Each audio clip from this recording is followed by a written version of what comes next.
வணக்கம்.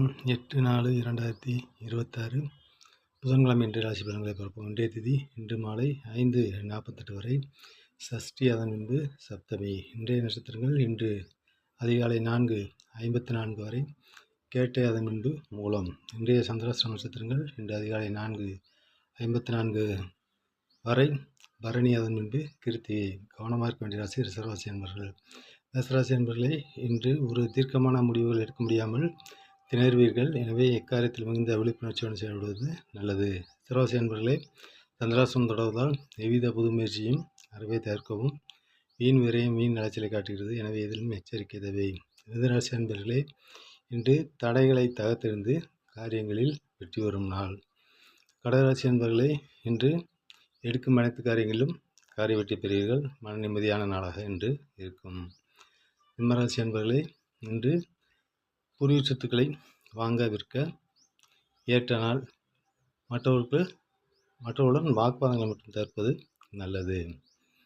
கன்னிராசி என்பவர்களே, இன்று செய்யும் முயற்சிகளில் விடாப்பிடியாக செயல்பட்டு காரிய வெற்றி பெறுவீர்கள். எடுக்கும் அனைத்து காரியங்களிலும் நன்மையே நடக்கும். துலாம் ராசி என்பவர்களே, இன்று அற்புதமான நாளாக உள்ளது. சொல்வாக்கு செல்வாக்கு மேலோங்கும் நாள். நீங்கள் எடுக்கும் முயற்சிகளுக்கு மற்றவர்களின் பாராட்டுகளை பெறுவீர்கள். விருச்சிக ராசி என்பவர்களே, இன்று அமோகமான நாளாக உள்ளது. எடுக்கும் அனைத்து காரியங்களிலும் காரிய வெற்றி உண்டு.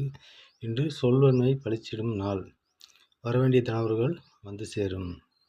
தனுசு ராசி என்பவர்களே, இன்று ராசிக்குள் சந்திரன் இருப்பதால் இக்காரியத்தில் மிகுந்த விழிப்புணர்ச்சியுடன் செயல்படுவது நல்லது. புது முயற்சிகளை அறவை தவிர்ப்பது நல்லது. மற்றவுடன் வீண் வாக்குவாதங்கள் தவிர்ப்பது நல்லது. மகராசி என்பவர்களை, இன்று வீண் விரயம் வீண் அலைச்சலை காட்டுகிறது. எனவே எதிலும் எச்சரிக்கையுடன் செயல்பட வேண்டிய நாள். கும்பராசி என்ற அன்பர்களே, இன்று லாபங்கள் மேலோங்கும் நாள். எடுக்கும் அனைத்து காரியங்களிலும் காரிய வெற்றி பெறுவீர்கள். மிதுனராசி என்பவர்களே, இன்று தொழிலில் முன்னேற்றம் உண்டு. எடுக்கும் அனைத்து காரியங்களும் காரிய வெற்றி பெறுவீர்கள்.